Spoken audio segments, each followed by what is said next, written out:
नमस्कार दोस्तों, आज की हमारी कहानी आपको अच्छी लगे तो प्लीज़ मेरे चैनल को सब्सक्राइब करें और वीडियो को लाइक करें। मरने के बाद स्वर्ग के द्वार पर 4 व्यक्ति खड़े थे। इन 4 व्यक्तियों में पहला व्यक्ति राजा था, दूसरा एक बिजनेसमैन था, तीसरा पंडित था और चौथा एक आम आदमी मजदूर था।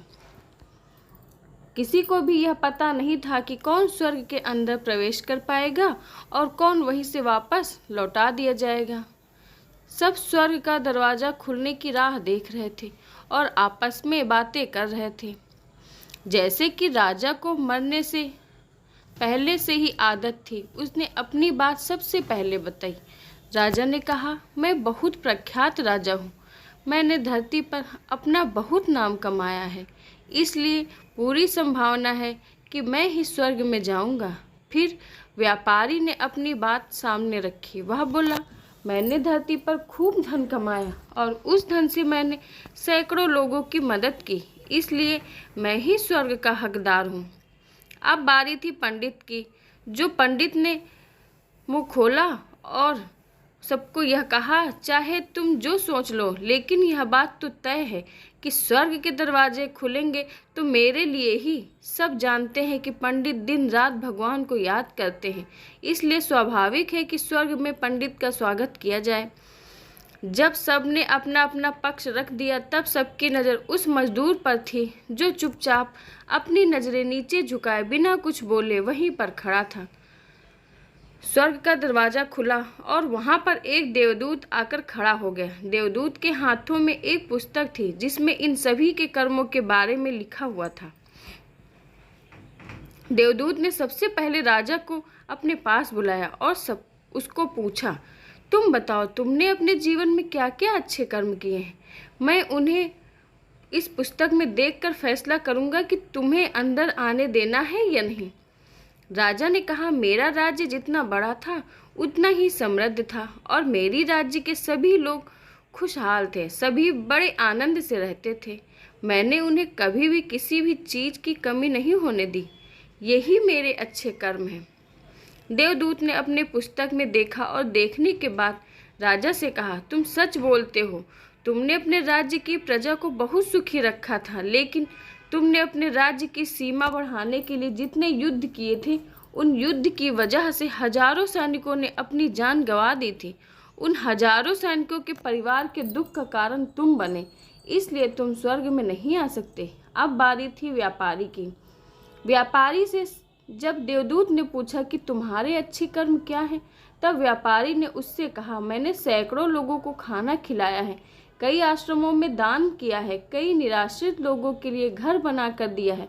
यह मेरे अच्छे कर्म हैं। देवदूत ने फिर से अपने पुस्तक में ध्यान से देखा और देखने के बाद व्यापारी से कहा, तुम्हारा कहना भी ठीक है, लेकिन तुमने बहुत दान धर्म किया है, लेकिन यह दान धर्म तुमने जिन पैसों से किया है, उन पैसों को कमाने के लिए तुमने न जाने कितने झूठ बोले हैं, कितनी हेरा फेरियाँ की हैं और कितनी मिलावटें की हैं, इसलिए तुम भी स्वर्ग में नहीं आ सकते।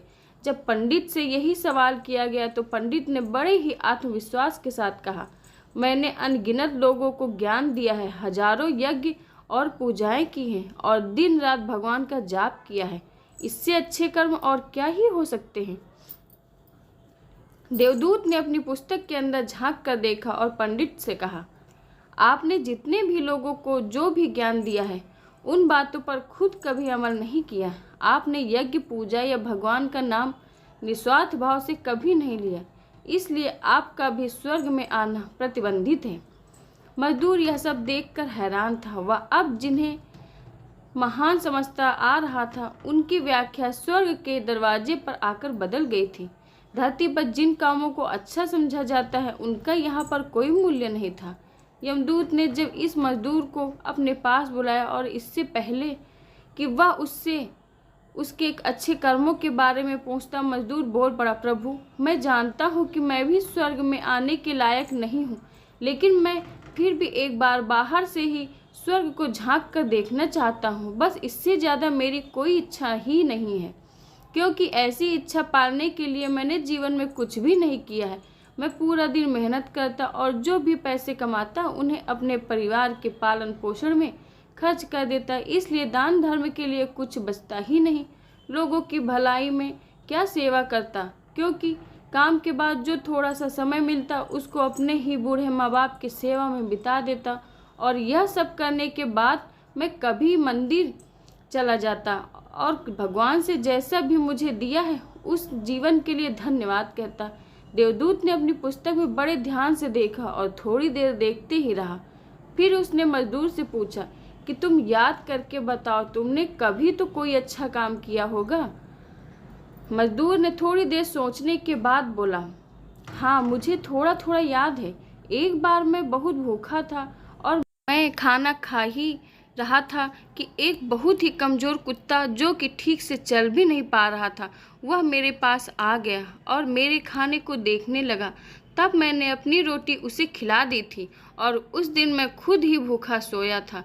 मजदूर की बात सुनने के बाद देवदूत मुस्कुराया और मजदूर को बड़े सम्मान से स्वर्ग के अंदर ले गया। दोस्तों, अच्छे कर्म लोभ मोह माया इन सब भाव में आकर नहीं किए जाते और ना ही उन्हें अच्छे कर्मों की श्रेणी में गिना जाता है। निस्वार्थ भाव से किया गया एक ही अच्छा कर्म भी आपके जीवन के सारे पाप धोने की शक्ति रखता है। इसलिए जब भी मौका मिले निस्वार्थ भाव से और अच्छे मन से अच्छे कर्म किया करें। आपको हमारी कहानी कैसी लगी कमेंट बॉक्स में ज़रूर बताइएगा। धन्यवाद।